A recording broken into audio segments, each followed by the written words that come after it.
You know, what we've rarely seen here is what it looks like along the razor wire as Afghans try to get out of their country, overrun and overtaken by the Taliban.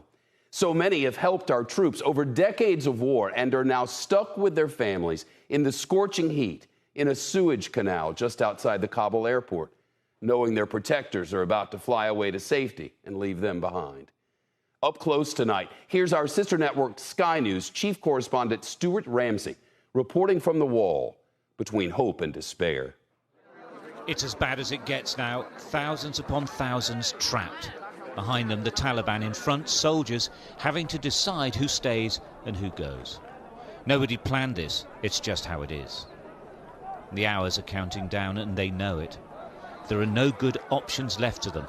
Stick this out, try to get the family through and onto a flight, but risk failure, or go home and await whatever may happen at the hands of their new masters, and hope it's not fatal. This is absolutely awful.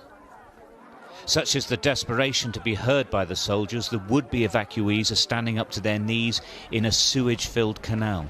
The stench is indescribable. Some have been here for days. Remember, the heat, the lack of water, the lack of food and the conditions they're in are a cocktail just as lethal as any bullet. When they can identify people with the right papers to travel, they're pulled from the canal. It's a deep and sheer wall, the soldiers and the strongest stooping down to grab their families, often huge extended families, and out of the water. They emerge dripping wet but relieved. That nightmare is over. It still, however, doesn't mean it's about to get any easier. This is just the point where their right to travel will be considered. They can still be rejected. The numbers of tiny children enduring all this is heartbreaking. It must be so scary. It's noisy here. There are gunshots and shouting the whole time. And what does this little boy think? Sat in his father's arms, protected from the sun by an umbrella, an occasional stroke to comfort him. That's all his dad can do, really, just comfort him. Well, there's a real sense now that people are beginning to expect that this whole airlift is coming to an end, and they're really desperate. I mean, they're in a sewage canal. They're trying to show their paperwork, trying to show that they perhaps should be looked at.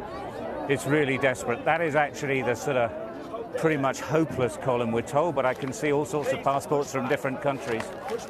The fact is that when the withdrawal happens, it's always going to be difficult because they can't keep working. The soldiers can't keep working up until the last minute. They have to start withdrawing in the days leading up to their departure. How they're going to deal with these people when that happens, we just don't know. The Taliban are relieving the pressure on the process because they're stopping people coming now.